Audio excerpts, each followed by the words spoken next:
Hi everybody, Randy here at MacEwan University. I've been to campuses across the city. When will this Member of Parliament and the climate dinosaurs on that side of the House wake up to the fact that the planet is burning, that the Canada carbon rebate gives her family more money than she puts in the price on pollution? And guess what? She lives in rural Alberta, so she gets even more, Mr. Speaker. That's the plan. I don't know what the heck they're talking about. The Conservative members do not show up at meetings if we're going to talk about trans issues. One of them's name is Eric, one of them's name is Melissa. Google them and send them a note and ask them why the hell they're doing that. That is lateral violence inside of our own shop, and it should be stamped out and it needs to be called out. So I'm calling them out right here today. Because my friends, we have to hold the fabric of our community together. We have to hold all of the diversity together. And the people in this room are here because they believe in diversity, they believe in inclusion, and they believe that together we are better. Nice to see how focused that particular MP is on me and my career. Guess what? My colleagues on this side of the aisle and me, we are focused on the people of Edmonton Centre. We're focused on Albertans. We're focused on Canadians, making sure they can pay their bills, making sure they have good jobs, making sure that we're fighting climate change, having a national school program. What they're doing is just bluff and bluster and lots of hot air. We're going to be here fighting for Canadians each and every day. Even in the middle of COVID, folks, the number one thing that people in Edmonton Centre asked me to work on was fighting climate change. We can appreciate different views and political opinions. What we cannot and should not tolerate is any member of this House indulging in and actively courting extremist far-right groups that espouse anti-Semitic, anti-2S LGBTQI+, and white nationalist ideologies. The Conservative leaders' embrace of, and quite frankly, Mr. Speaker, refusal to denounce Diagolon in this very...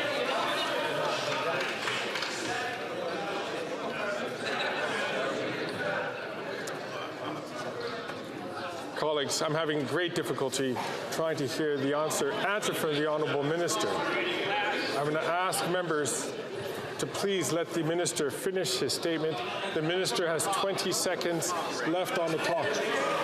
Mr. Speaker, the Conservative leaders' embrace of and refusal to denounce Diagolon is incredibly alarming. That he will do anything to win speaks volumes to his values, and Mr. Speaker, quite frankly, is sending chills across this country. On this side, we will always defend Canadians and Canadian values. The member bragged about the Serb. According to the Financial Transactions and Reports Analysis Centre of Canada, the clients have applied for and received Serb despite not living in Canada and appear to be residing in a jurisdiction of concern. How many people not living in Canada got the Serb? How many? Minister.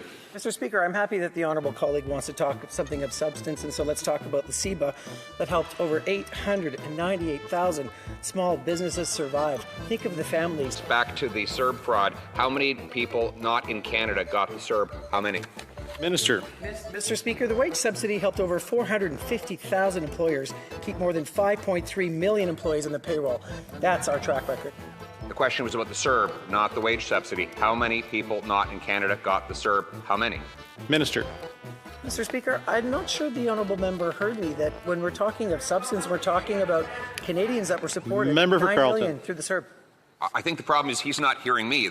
Are you ready to do the work that's going to be ahead of us when the next election comes? Yeah! And are we going to work and make sure that George Hall goes back to Ottawa? Yeah! You bet we are. We are going to celebrate the fact that every month you get Trudeau baby bucks in your bank account. Why? Because these people behind me, George Hall, the Prime Minister, and our entire caucus, believe that when you help people, you grow the economy. What do you think about that? The question was about the Serb. FinTrack says people who don't even live in Canada were getting the Serb. How many of them got it? How many? Minister. The data that I have shows very clearly 9 million Canadians who lost their jobs were supported by the Serb when the COVID hit. Member Carleton. Did you just say 9 million people not living in Canada got the Serb? Minister. Speaker, I did not say that. Member for Carleton. So how many? Mr. Speaker, 9 million Canadians living in Canada were supported by the Serb. Think about that. Transformative. Member for Carleton. Who will pay for the fraudulent Serb recipients? Minister. Mr. Speaker, the rent subsidy helped more than 230,000 Member for Carleton. survive. Fraudulent Serb recipients was the question. How many? Minister. 9 million Canadians supported by Serb. Member for Carleton. So the only number we're getting was 9 million when I asked how many people took the CERB that didn't live in Canada. If 9 million isn't the right number, which number is? Speaker, Minister. maybe the honourable member would like to know about SEBA that helped over 898,000 small businesses survive. Member for Carleton. Why is the minister hiding the true number of people not living in Canada who got the CERB? Minister. Following a steep decline of 27% in the first half of the 2020, corporate profits rebounded to 61% above pre-pandemic levels. Member for Carleton. Could we replace the minister with a cassette tape that we could just hit play on?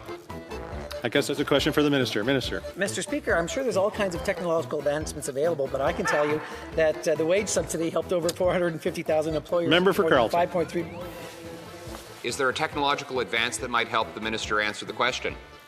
Minister. Mr. Speaker, the rent subsidy helped more than 213,000 businesses stay. Minister Boissonnault, you held the title of partner at GHI before you were elected, correct? I actually can't remember that. Minister, there's fraud and another Randy in a partner call at your company. What's the other Randy's last name?